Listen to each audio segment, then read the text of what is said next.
এই দিনটার জন্য আসলে সো এই বিষয়গুলো নিয়ে একটু কথা বলা উচিত। প্রথম কথা হচ্ছে এরকম একটা কথা এসেছিল যে টাকা ব্যাংকে কেন রাখবো। আমি যদি মনে করি যে এখানে অ্যারাউন্ড 11 কোটি টাকা হয়, সবগুলো যদি 1000 টাকার নোট হয়, তারপর আমার 110টা বান্ডিল হবে। এটা তো এরকম কোনো টাকা না। এখানে একটা 5 বছরের বাচ্চার ব্যাংকের 1 টাকা 2 টাকার পয়সাগুলোও ছিল, 5 টাকা 10 টাকা নোটও ছিল, 20 টাকা 100 টাকা নোটও ছিল। দেখা গিয়েছে যে 1 কোটি টাকা যদি একদিনে কালেক্ট হয়ে থাকে, সেইখান থেকে আমাদের এই জায়গায় প্রায় 2 বস্তা 3 বস্তা বা কার্টুনে এরকম টাকা ছিল। ইভেন কয়েনই 1 বস্তার মতো ছিল এরকম, যেগুলো কাউন্ট করা হয়নি, পরে শেষে গিয়ে কাউন্ট করা হয়েছে। তো এই যে টাকাগুলো, আমরা কেউ হলে থাকি, কেউ মেসে থাকি, কেউ হোস্টেলে থাকে, অথবা ইভেন যদি কেউ বাসাতেও থাকে, এই টাকাগুলো কেউ রাখার জন্য সিকিউর ফিল করবে না।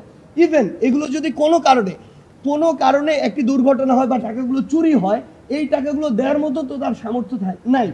সেই জায়গা থেকে এটা সবচেয়ে সিকিউর ছিল যে ব্যাংকে রাখা। এই কারণে আমরা ব্যাংকে রেখেছি। কে কে ছিল? আমাদের একজন সমন্বয়ক লুৎফর সেখানে ছিল, আমাদের একজন সম্মানিত শিক্ষক উনি ছিলেন, এবং সাধারণ একজন শিক্ষার্থীর পক্ষ থেকে আরেকজন ছিলেন যার নাম ফরিদ। 3 জনের সমন্বিত অ্যাকাউন্টে এই টাকাগুলো রাখা হয়েছে, যেগুলো এই রিপোর্ট ফাইলে ওনাদের সাইন রয়েছে ওই জায়গাগুলোতে। এরপরে যদি আপনি আসেন যে এই যে টাকাগুলো, আসলে এই টাকাগুলো এতদিন কেন দেরি হলো এই রিপোর্টটি প্রকাশ করতে। আপনারা জেনে থাকবেন যে আমরা 4 তারিখে আমাদের হিসাবটি বন্ধ করেছিলাম। 4 তারিখে যখন আমরা এটি বন্ধ করি, আমরা কিন্তু বিভিন্ন জায়গায় পরামর্শ নিয়েছি আমরা কিভাবে পুনর্বাসন প্রক্রিয়া যেতে পারি। আপনারা শুনেছেন যিনি অডিট অফিসার নিজেই বলেছেন 10 তারিখে তার নিকট যাওয়া হয়েছে। অর্থাৎ আমরা 1 সপ্তাহের মধ্যে কিভাবে আলটিমেটলি একটা স্বচ্ছতা জবাবদিহিতার জায়গায় যেতে পারি, মানুষের আস্থা ধরে রাখতে পারি, ওই প্রসেসে গিয়েছি। 10 তারিখে যখন গিয়েছি, আপনি তার কাছে আবার যদি চান আপনার প্রশ্ন করতে পারেন তার ব্যক্তিগত মাধ্যমে। প্রত্যেকটি জায়গায়, কোনো একটি জায়গায় যদি 1 কেজি খেজুর কেনা হয়েছে, তার টিম সেখানে গিয়েছে ওই দোকানে। প্রত্যেকটি জায়গায় তৃতীয় পক্ষ হয়ে তিনি চেক করেছেন, এবং 10 তারিখ থেকে আজকে 1 তারিখ পর্যন্ত প্রায় 21 দিন সময় নিয়ে তিনি অডিটটি করেছেন। আমরা যদি আমাদের জায়গা থেকে 10 তারিখে বসে এরকম একটি প্রেস ব্রিফিং আমাদের রিপোর্টটি দিয়ে দিতাম, আমরা কিন্তু দিতে পারতাম, কথা উঠতো না কেন দেরি হয়েছে। কিন্তু এই যে স্বচ্ছতার জায়গাটি, জবাবদিহিতার জায়গা এবং দৃষ্টান্ত তৈরি করার জায়গায় আমরা এটিতে গিয়েছি, এবং এখানে আমাদের 20 দিন দেরি হয়েছে। এটা সত্য, আমরা এই সীমাবদ্ধতা স্বীকার করছি যে এই যে পুনর্বাসন প্রক্রিয়া, আমাদের অর্থটি সরাসরি কিছুদিন পরে গিয়ে যোগ হচ্ছে। হয়তো প্রসেস তো বন্ধ হয়নি, শেষ করি। হয়তো আমরা আজকে অফিসিয়ালি ঘোষণার মাধ্যমে কালকে টাকাটি হস্তান্তর করব। সরকারের ত্রাণ মন্ত্রণালয় বা সেই যে উইংটি রয়েছে, আমাদের টিম মেম্বারগুলো সেখানে রয়েছে, সেখানে কাজ কিন্তু চলছে। অফিসিয়ালি হয়তো কালকে হস্তান্তর করব। হয়তো আমি ধরে নিচ্ছি, আমি যদি এই অডিটটি না করতাম, কিছুদিন আগে করতে পারতাম।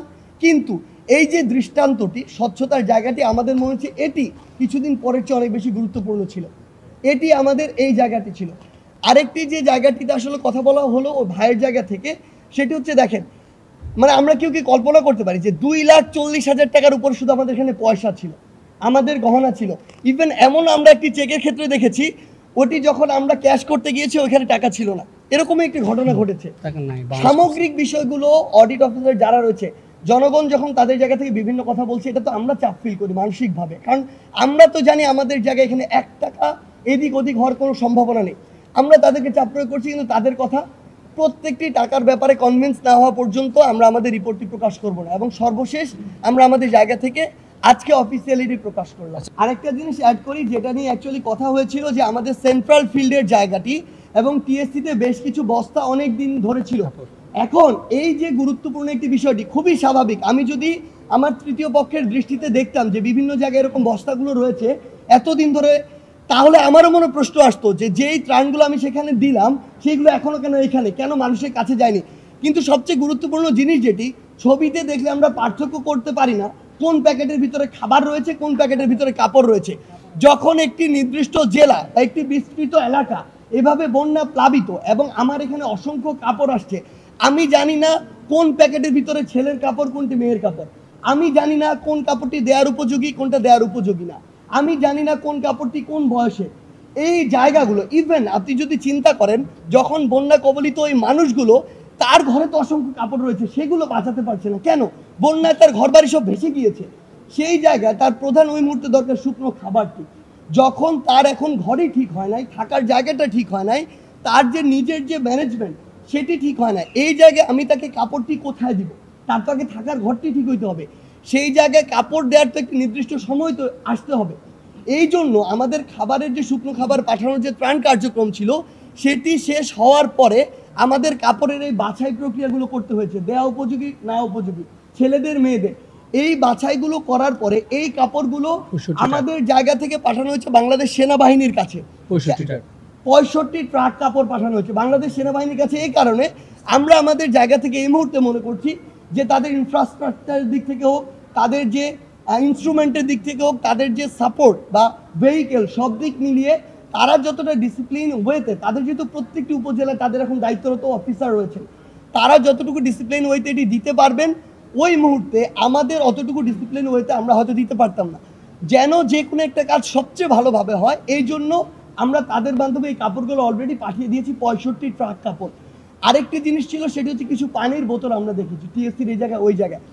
প্রথম কথা হচ্ছে, যখন তার টিউবওয়েলটি বন্যার পানির নিচে ছিল তখন তার ওই পানিতে খুব বেশি ইমার্জেন্সি ছিল, তখন আমরা আমাদের জায়গা থেকে সর্বোচ্চ পানি পাঠিয়েছি।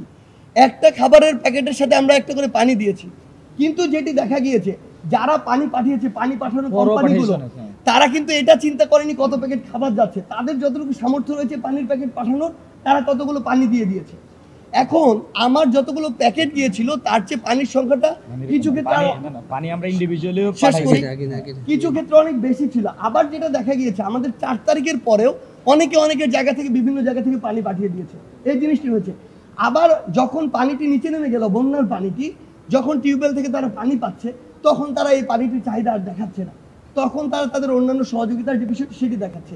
সেই জায়গা থেকে কিছু পানি ছিল যেগুলো আমরা পরবর্তীতে প্রশাসনের কাছে পাঠিয়েছি।